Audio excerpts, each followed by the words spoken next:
Okay, this one's sure to get me plenty of vitriol and venom. I can only see this going one way for the majority of people that come on and watch this. Like moths to the flame, the ones who are in deepest denial, they want to come and prove themselves right. They never challenge on the content. They always go straight to character assassination. If that's you, again, it's not for you, but yes, I know you're going to come here anyway regardless, because you're just going to see that's your moral duty to do that. Like it's moral to try and deny objective truth for some reason. And instead of presenting evidence to the contrary, you're just going to come spit out your venom.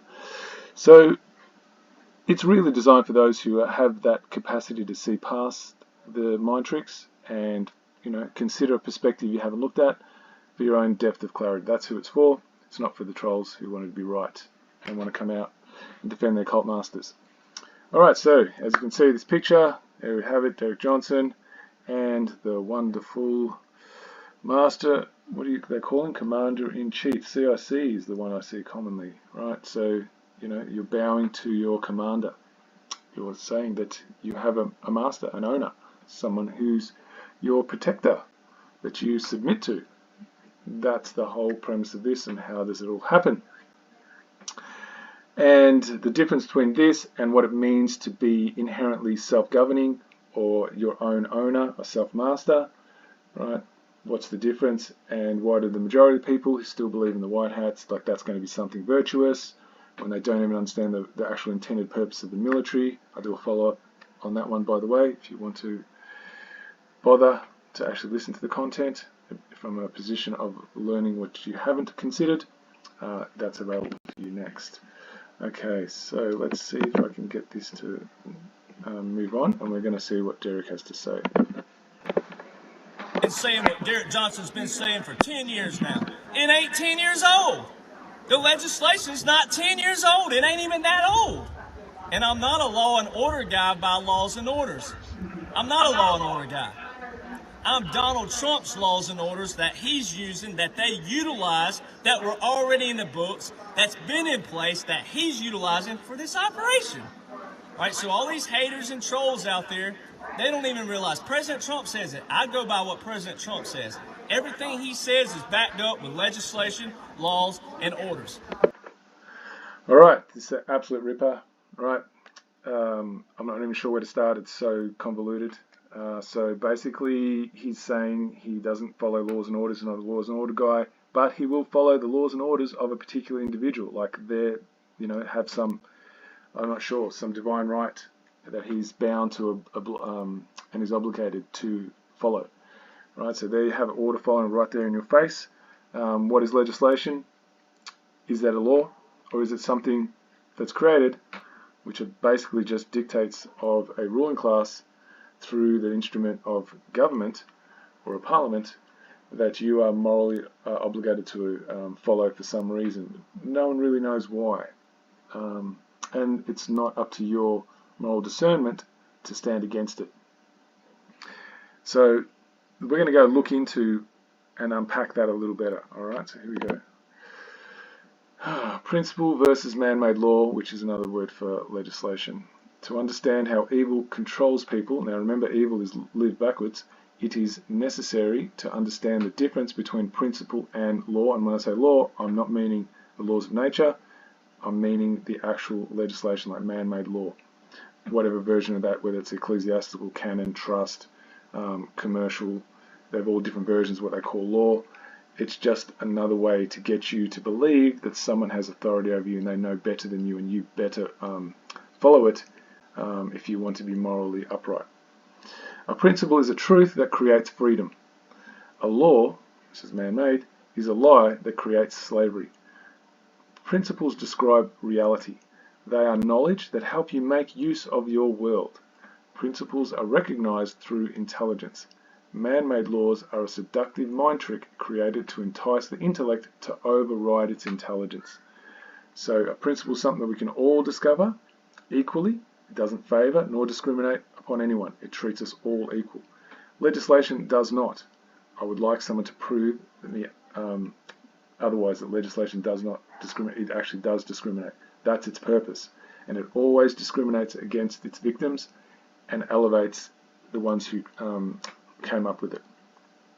It's just another way to enforce prejudice and bias, but make it look like it's actually something that has higher value than the individual. That's its purpose. All right, and that's what he said he's all for, right? You heard him say it. He's all for the legislation, right? You know, for some reason, this is now set in stone because, you know, some people he's never met have written it into existence. So now it actually exists. Like, that's a real thing.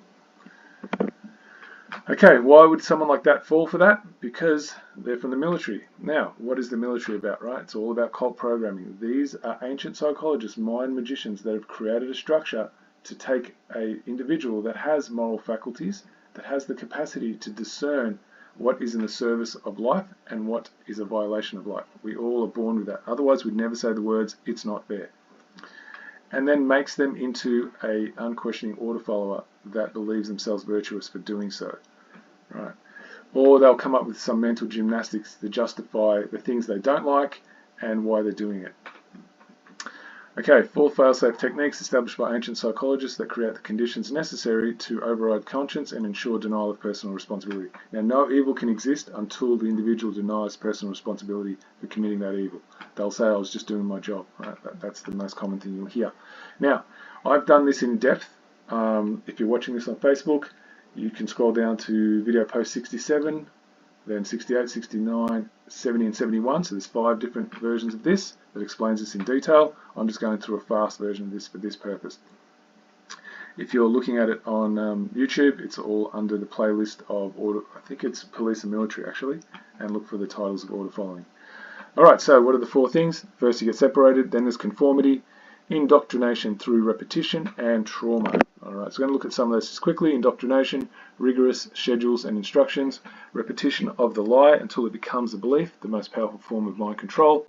So that's all the military is about, is just keep pumping the lie. Repetitive behaviours such as obstacle course, drills, formations, marching in step, repeated phrases, chants and songs to place you in a rhythm, a vibratory energy. So that's how, like church, if you look at church groups and religious organisations, they create that too with their hymns, right? They do the same thing. It puts you in a vibratory energy. You get these sensations. You start believing that this is a reality now, something bigger than you that's communicating to you. And it's building a resonance, right? So if you've done any work on resonance, you might understand what that means. That's how you get people to act in lockstep. So with the trauma, you're getting high levels of physical activity to the point of exhaustion, low sleep time and disrupted sleep, high carbohydrate intake and low nutrient intake, starving brain to place in weakened state of resistance. So then your mind's not able to operate at the higher cognitive levels so you can discern what's actually being done to you. The body and mind are unable to resist the dictates of the cult. So then we go into emotional trauma. Weakens the spirit through constant verbal abuse, screaming, condemnation and criticism to demoralize and destroy sense of self-worth.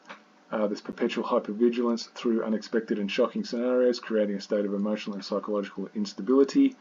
Perpetual atmosphere of fear. Fear leads to ignorance, confusion, slavery, chaos, and violence. Makes justice and freedom impossible.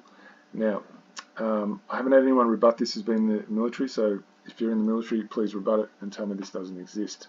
Now, that's what this individual's coming from. They're coming from that position. I've even heard him say that now when they meet people who are no longer in the military, but had a title that was above theirs, they will still salute them and speak to them as if they're their superior. Right? Now think about that for a moment. What does that actually mean? If we're all born equal, why would you still allow that to be the case, right? If you didn't go through this, would you still do it? This is what we're working from, guys. I often hear people make the claim that the purpose of the Constitution was to protect individual rights. Now, we're going to go into exactly this 1776 Constitution, because this guy, Derek Johnson, I think he's got a page called 1776 Rattletrap, right? And everything's going to default back to that. Now it's time to understand what that actually is, right? Now you will hear names in here that you don't hear from people like Bosie. They don't talk about that. And so this is up to you, whether you take this information as something that's a trigger for you to start doing your own research, or whether it's just something you want to refute, right? You have those choices. It's just there. It's an offering. It's not for you. It's not forced down your throat. You don't have to if you don't want to. But if you don't want to, you also don't need to start coming out with spit and venom and character assassinating either. That's something that you choose to do. Yet, very few take responsibility for. And if you do choose to do that, you will get the mirror and you will get the consequences. I can guarantee you that. And I wanted there to be a video, this one, that I can point people to point out why that is utterly and completely provably false. And a lot of people were taught to believe that. I was taught to believe that. In fact, I may have actually said that, maybe in those words, maybe not, 27 years ago when I was still a statist. But it's provably insane. The Constitution pretended to create a centralized federal government where there wasn't one before. Before the Constitution, there were the Articles of Confederation. Everybody in the debates, Federalists and Anti-Federalists, in the debates about the new Constitution, everybody agreed. There was no secret, there was no controversy. Everybody agreed that the entire purpose of the new Constitution was to create a stronger, centralized federal authority. That is indisputable. The Articles of Confederation didn't really create any central authority. It was just sort of an agreement between the separate, smaller bunches of political parasites. The Constitution was absolutely designed to create power. Now, a lot of people focus on the Bill of Rights and say, well, that's the part that really matters. That's the things of, like, you can't do this, can't do that, the First Amendment, Second Amendment, Fourth Amendment, all that fun stuff. The Bill of Rights was not what the Federalists wanted. The people pushing the Constitution didn't want that. The Bill of Rights is a collection of amendments that was pushed by anti-Federalists who said, we're not going to go along with this at all unless you have some guarantees in there of some of the things it can't do. But what the Constitution did was create a centralized authoritarian ruling class. And it was supposed to be theoretically limited. Now, people like Patrick Henry very accurately predicted that it wouldn't be limited. It would quickly get worse than a king ever was. Now, how often do you hear all these people who call themselves patriots start giving you this kind of information, right? Why would they leave that out? Are they ignorant of it? Have they just accepted things blindly? I don't know. However, if you want to make an informed decision, is it not to your benefit to start finding out more detail? Now, Larkin Rose, that's who you're witnessing now, he's actually done the reading. He's going to talk about what he's read, and so you can go look it up for yourself, right? But who's Patrick Henry? Who's ever heard of him? How many times does he get mentioned in all the conversations that you hear about the 1776 Constitution? You only hear of certain names, but you don't hear his. Why is that? Right? So these are just questions to ask, right? If you want to deny it, that's fine. It's available for you if you're here to do something different. Which it did. But it's weird that people think that the Bill of Rights is the Constitution. It's sort of like saying, well, I got this giant man-eating tiger and I let it go in your living room. But the purpose of that tiger is to keep you safe. You can tell because there's a little velvet muzzle on the nose of the tiger. Or there was. It fell off and now he's eating people. But the purpose of the tiger was to protect people. No, it wasn't. The purpose of the Constitution was to create a centralized authoritarian power. The supposed purpose of the Bill of Rights, which it completely failed to accomplish, was to stop that power from being abusive in certain ways. Article 1, Section 8 is a list of powers they pretended to give to the federal government, including Congress shall have power to lay and collect taxes. It's allowed to rob people. Under the Articles of Confederation, there was no centralized taxing power. There was no centralized anything power. But to pretend that they created a thing that has the right to rob you and that the purpose of that thing is to protect you is insane. And I realize a lot of people are muddled in their heads between the Declaration of Independence and the Constitution, and they sort of think of them as one big sort of thing that goes together, and they think of the Founding Fathers as one big group that all thought alike. They didn't. Most of the people most responsible for the actually coherent, legitimate ideas that backed the Revolution and the Declaration of Independence, they were against the Constitution because they recognized it was going to be an authoritarian disaster. All right, do you hear that often? Is this a perspective worthwhile investigating? They're the questions, guys, right? Because if you're really open to truth, you will follow every lead that comes your way, right? So here's a lead for you to follow if you're absolutely curious to find out what you don't know. Thomas Payne, Thomas Jefferson, Patrick Henry very vocally were against the Constitution because they saw that it was creating a centralized authority that was going to turn into an uncontrollable beast. And then it did. But the fact that people skip over the whole, we're making centralized power with a president and a House and a Senate and all these rules for how it works and all these powers we're pretending to give it, and we're just going to look at the Bill of Rights and say, well, the whole point of this is the amendments at the end that were supposed to keep the man-eating tiger a little bit more in line. No, that's just not reality. The Constitution is anti-freedom. It is pro-authoritarian control and anti-freedom, and it is a direct betrayal of the ideas expressed in the Declaration of Independence. The Declaration of Independence, whenever any government becomes destructive of individual rights, it is the right and duty of the people to alter or abolish it. I could go for that, although I might point out that literally the moment something is government, it's violating individual rights, because that's the inherent nature of government. But other than that little detail, I agree completely. What does the Constitution say? Constitution says that Congress has the right to call out the militia to quell insurrections. In other words, when you say, hey, we think you're getting out of line, the Constitution empowers them to send armed people to kill you. That's not pro-freedom. That's anti-freedom. That's pro-authoritarian control. And the fact that the Bill of Rights was supposed to be the velvet muzzle on the tiger, which doesn't actually do anything, doesn't mean that was the purpose of the tiger.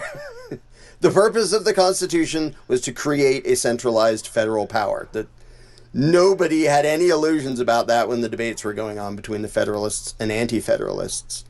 It's not a pro-freedom document. And what's really sad is because Americans go through this indoctrination, and so did I, is they're so oblivious they don't realize that you can go to the Constitution of North Korea and find the Bill of Rights in it. And all the lovely things it says about people have the right to vote, and they have the right to be secure in this, and they're allowed to do this, and they have all these freedoms. Of course, they get violated on a daily basis. So here's the basic premise, right? As soon as you start writing what people are allowed to do, and I've said this over and over again, that is your massive red flag right there. And that's the biggest trick of the Bill of Rights. It's basically privileges which have been handed to you by your masters, which they're writing down on paper, which you're never going to ever have protected. The sheer fact that it's written down, that's your indicator that it's never going to be protected. It was never their intention. It was just done to lure you in, to make you to believe that you have freedom secured. That's not how freedom works. People need to secure their freedom with their knowledge of what it is first, and then their will to go back it with action, and there needs to be a mechanism by which they do that. Anything without that, it's just words on paper done to fool you. That's the whole point of the Constitution of the United States and the Bill of Rights, and he's showing how that's existed in other ones, and he'll talk about other places that had the same structure, and it always ended up the same. Even like way worse than happens here. So, does anybody want to point at the Constitution of North Korea and say the purpose of the Constitution of North Korea is to protect individual rights? I don't think anybody is insane enough to make that claim.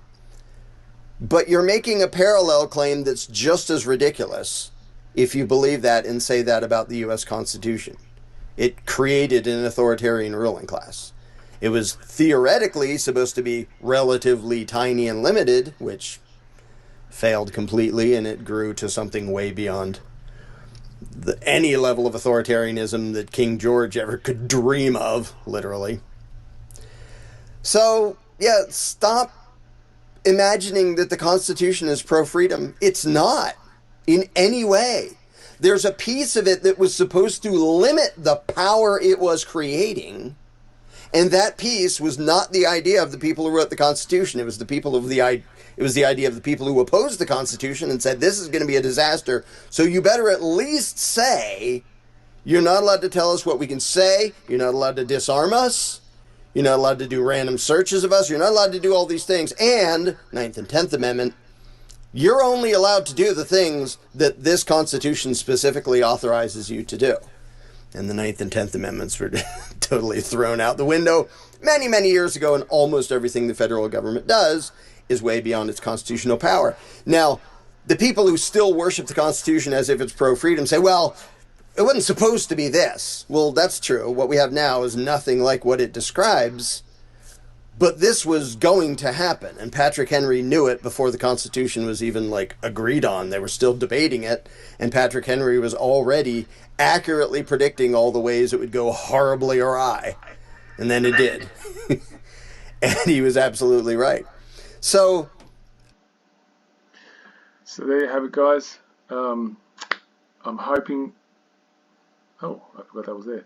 I'm hoping that's going to help those who are interested in what these people like Derek Johnson and all the other patriots are promising we're going to move back to. If you believe in all this stuff, if you don't understand the actual foundation of how this whole disaster started, and the fact that it's your responsibility to learn the difference between a ruling class and their mind tricks, and you as an individual who's inherently self-owning, and what is required for that. If you don't understand those basic principles, you don't understand the non-aggression principle, the principle of self-ownership, you don't actually understand what that looks like in real life, you are going to keep falling for these seductive things that you're going to hear from these people that are promoting white hats, etc. They don't ever go into the real nitty-gritty of how the con was run. And there was always an attempt at power grabbing. Always. And it was never any different. Because there's always going to be psychopaths. There just is. And the only reason they exist is because the majority of people do not take a clear and specific interest in what it means to be a self-owner. They get comfortable, they get seduced by the comforts the masters hand them, and then that's as far as they want to go, right? And if you're not uncomfortable enough to care, that's one of those things that is quite common. But if you are uncomfortable enough and then you still go on believing these ideas that were the reason for why we got to this point where you are uncomfortable, then you're actually shooting yourself in the foot. That's an actual suicide mission, right? And if you don't want to learn from that and you just want to rubbish the messenger, right, that's consequences coming to you for that. All right, so that's who your Derek Johnson is promoting, just so you know, guys, and all the people he's associated with, and Bosie's one of them, right? So hopefully you're starting to see a link here. Because in fact, politics is not really meant to be the thing that government is involved in. How many people know that? This is going to be a bit of a mind blower for some people. Anyway, let's continue. Well, we shouldn't really be having government, that thing we think of as government, involved in anything at all. It's meant to be us governing through that jury process, and it's not something that government should be involved in at all. The minutiae of our day-to-day lives, policy on our lives, really, law is really only meant to be about moral behaviour. That's it, nothing else. So what I suppose I'm saying is that in a pure society, when you're functioning under a proper constitution, under a common law constitution, you wouldn't really have a political sphere at all. Politics in that regard wouldn't be happening because life would be simpler. And it wouldn't be about you have to have a license for this, that, and the other. You can't drive into this city without paying this, that, and the other, or whatever it is. That just doesn't exist because it's not their area. They don't have the authority to deal with that kind of stuff. Concealed information, guys, concealed knowledge. It's always the way. That's what the occult means. It's to conceal that which is discoverable. So how many people would be even aware that that's not the role of public servants, which we call government, to actually create a policy for how you're going to live your life? Very few people would be even aware of that. That's why even people who are prisoners of war, they still think the government is legitimate the way it's been presented to us. It was just meant to be a system of service. So just like if you lived in a community and you wanted to feel safe, if you were worried about some other people coming into your community, you might have some people who want to volunteer to be, they might have certain skills, to be people who are on lookout, etc. But they don't actually get any more rights than you. They're just volunteering to provide a service because they want to be, you know, protecting their community, just as a parent would protect its child. No different. It's not like something that you get more rights just because you're doing that. That's essentially, if you understand the principle of what any version of what you're meant to have, the correct setup, would be functioning at. Not to dictate to you what is right and what is wrong and how to live your life, and start making sure they enforce it with violent force, right? And then making sure you pay for their so-called, what they call service to you. That's not the intended purpose, right? And if you are following these people who call themselves white hats and patriots, etc., you're going to be make sure that you go back into those old traps that were set up to make sure that you stay in that on that hamster wheel, in that loop, forever. And the old saying is, those who don't know the sins or learn from the sins of the past are doomed to repeat them. That's why this video is here for you guys who are interested in stepping away from that hamster wheel and starting afresh from something that's universally discoverable, that you know in your soul is true, that there's all this loose data floating around inside you. This is just a way to formalize it and give it some kind of coherence, so then you can articulate it and understand how you're being fooled and how others are being fooled. And then hopefully you'll be able to be a messenger that can help break that down. So here it is, right? The central theme, right? The problem isn't who's sitting on the throne. The problem is that there's a throne to sit on. It's the belief that there can be others vested with the authority to dictate terms to other people. That goes against the whole understanding of all men are created equal, which you'll hear them banging on about. Every politician bangs on about anything in the US Constitution, all say that. They hold these truths to be self-evident, yet there they are, the ruling class dictating to you and using force to dominate you. Right? So it's a contradiction. The action does not line itself with the words. So that's essentially what, if you are a freedom fighter, if you truly are, you will be fighting for there's no one on the throne, that you are left in peace to govern yourself within a community that self-organizes, right? I'm going to do other videos that goes into that in more depth, but this isn't for that this time around. Okay, so I'm going to give you some info here as to why I'm putting the Magna Carta in all this, and how that's got to do with the US Constitution. Magna Carta installed definitive. Before I go ahead, this is an excerpt from Democracy Defined by Ken Dewdney. Right, you can look him up at democracydefined.org. Right, so I've got a lot of really quality content from him. He's done some real scholarly work here. He's sourced all these well-known figures in history that are to do with law and understand how the true nature of a constitution is, as Will described it before. It's about protecting our individual rights and that we are governing ourselves through the jury. Right? That is the ultimate law institute. It's the jury of the people. So Magna Carta installed definitive constitutional democracy.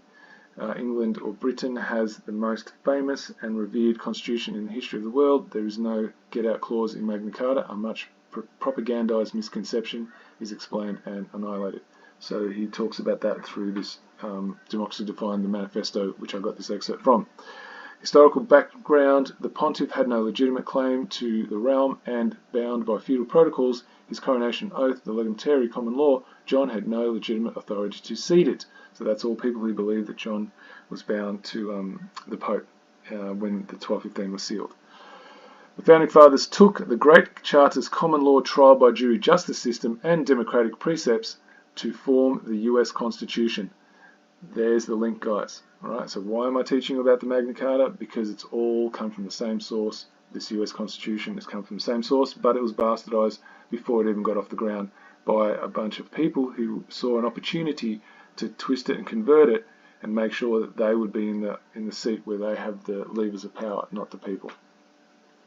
The judgment of peers, trial by jury mode of justice system, is a traditional pan-European constitution which can be the pan-Occidental constitution.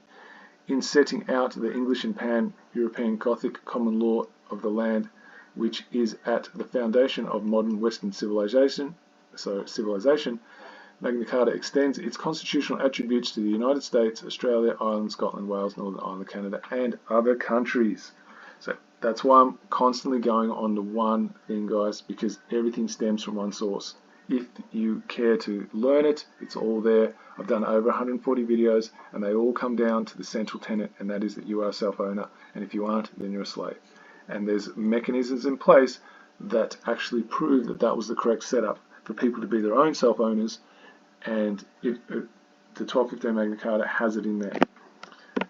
A constitution isn't codified. A constitution might be written, and contrary to what we're always told, our constitution is written as well. It's in the 1215 Magna Carta. It's included within it. Okay, so the chapters of the 1215 Magna Carta contain within it some of those chapters being what are called the Articles of Common Law. So you're looking at chapter 39, 40, 61, and there are one or two others too, which are the central principles of our Constitution as expressed within that document. If the large portion of the people have no idea what the central principles are, the central pillars of what you would need to support the society of liberty, of freedoms, and when people don't fundamentally know what are the central pillars of a democratic constitution, you've got a real danger there.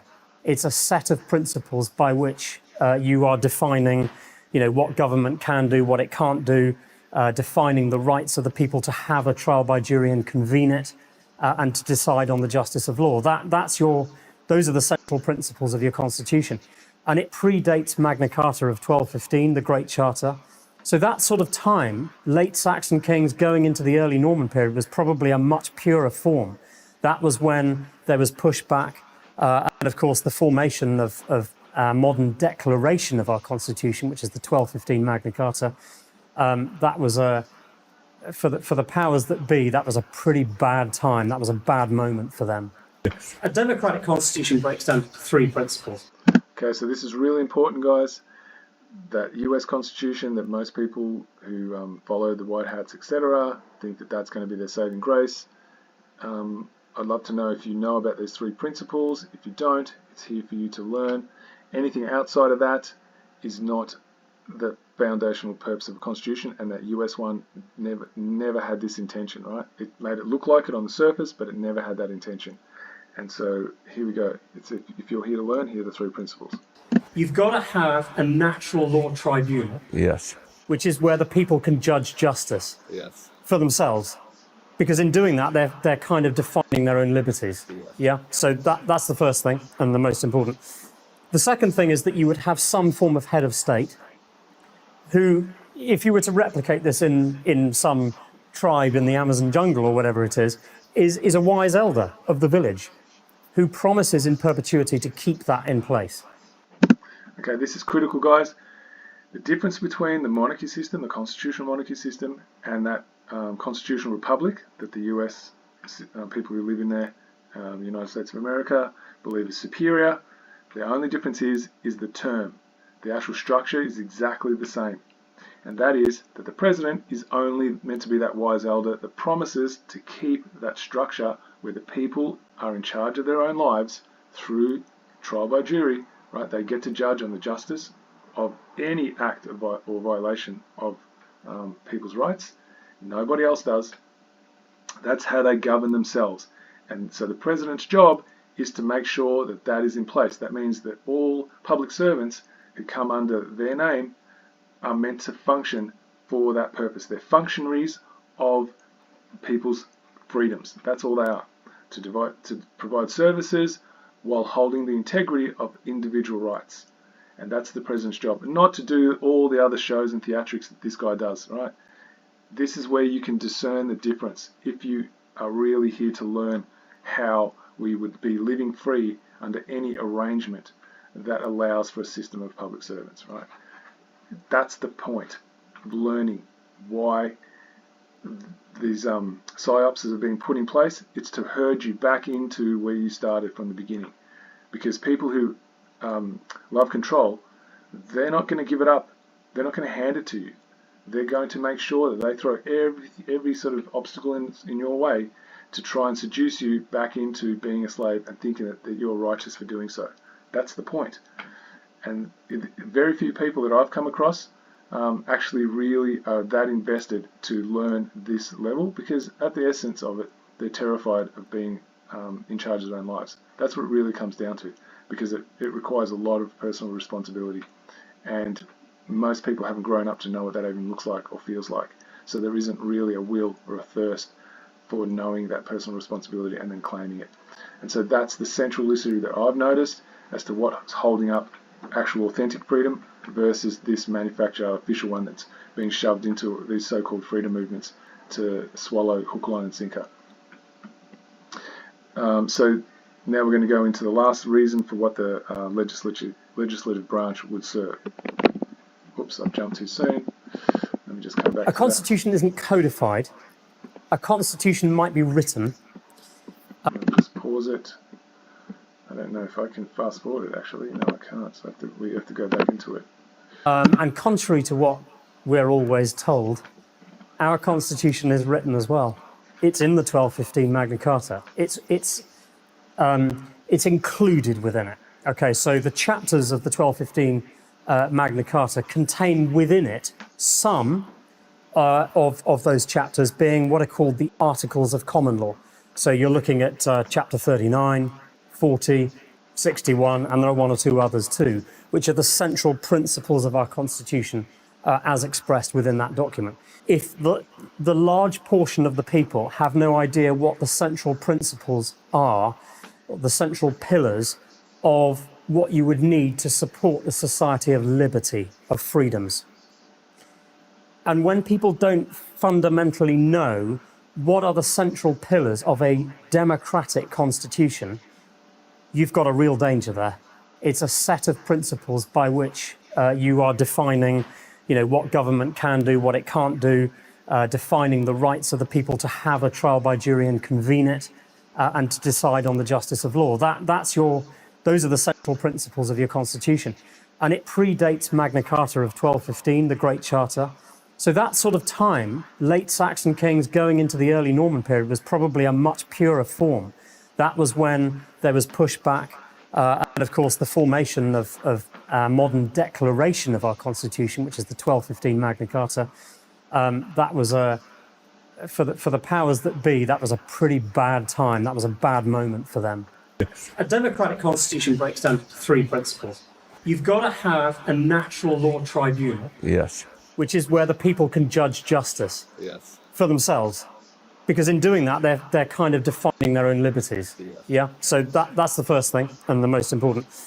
The second thing is that you would have some form of head of state who, if you were to replicate this in some tribe in the Amazon jungle or whatever it is a wise elder of the village who promises in perpetuity to keep that in place.